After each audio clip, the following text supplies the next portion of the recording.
focus on community impact and education here in New Jersey this morning. We're highlighting a local organization that is helping students to connect with nature, healthy food, and hands on learning.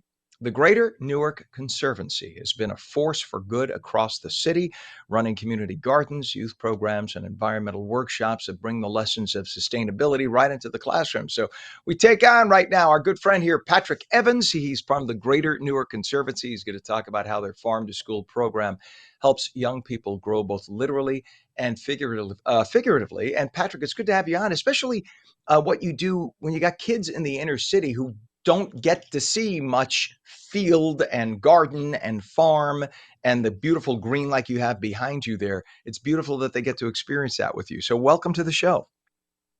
Yes, thank you for having me on today.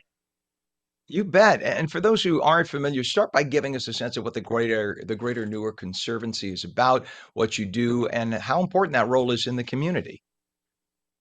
Yes, of course. So, Greater Newark Conservancy is a Newark-based nonprofit dedicated to enhancing the well-being of Newark communities through nutrition-focused activities and wellness programs. And we do that through the lens of food and gardening. We have a handful of amazing departments doing a lot of great work, including the Healthy Food for in Newark Schools Coalition, all about giving students a voice for the food that they eat in their cafeteria. And that's led by Chisha Hodge. We have our facilities team here, who are the stewards of our Shipley Urban Environmental Center, who take care of our outdoor spaces here for all the field trips and visitors to come enjoy. We have our urban ag department. They're all about community greening, food production. They work out the Branchburg greenhouse. They host farmers markets through the growing season, giving people affordable produce all year long, which is amazing. And then we have our education department that I'm a part of, led by Sarah O'Leary, and we have Carla Zuber as well, who takes on the field trips. And we do a lot of great work within the education department as well, including hosting field trips to our outdoor learning center, so kids could enjoy the beautiful outdoor spaces that we have here through very intense hands-on activities.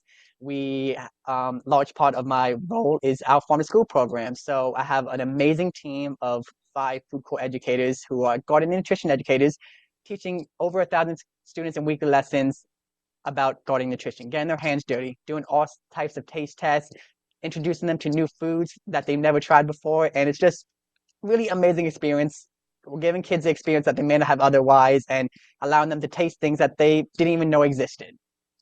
And that's so essential. I remember as a kid, I used to look at vegetables on a plate and go, ew. And I remember my grandfather loved to garden. And I remember the first time he took me out and showed me how to garden. Now, everything that I saw magically pop up on a vine or something, I wanted to taste. And I now have a love of vegetables. But doing what you're doing, you're absolutely right. When they see that they took part or they touched it when it was alive and on the vine or whatever, and now they could taste it, then a kid's curiosity is piqued. When they see it on a plate steamed, they go, right? That's when kids aren't interested. So this is so essential. Just bringing the kids back to the reality of nature and letting them know that something exists outside of the concrete and the steel of a city is such a beautiful experience. And who knows what that could lead to for so many of these kids, right? How long have you guys been around? How many years? So we've been around since 1987, so a very long time. We've been at this location at 32 Prince Street for about 15 to 20 years. But we've been doing this work for a while, and I've been with the Conservancy for about 5 years now. And it's been just my passion since day one. And like you mentioned, like when I was younger, I wasn't trying vegetables too much. I didn't even grow my Right. first plant to 2020, and that was a basil plant that I turned into pesto. And Right. that same experience that I got with growing something and then eating it is the same thing that we're able to do with thousands of students across Newark. And we see the faces of them, the smiles, how much they love it, and they want seconds, thirds, fourths sometimes for some of the taste tests we bring in. It's amazing to be part of that experience and to do it with them. That is amazing. And yeah, basil is so easy to grow, and that's the perfect first plant. That was my first plant. I literally always keep a living basil plant on my counter, and every day make sure it's watered. That's my little baby. I always and I here's the funniest part. You'll love this, Patrick. I Even though I have the plant there, every time I need basil, I go and buy it. I don't want to pick it from my own plant because I love it too Mm. much. It's like my little right. It's my little baby. What's a website, Patrick, for more information? Yes, so for more information about our programs, our events, everything we have going on, we could go to greaternewark.org. We got a new website, new logo, new everything. So please check us out. We have events all year long. We host family programs on the weekends. There's a lot going on at the Conservancy. So please, if you haven't heard us Awesome. before or visit us in person, we are here open all year long for y'all.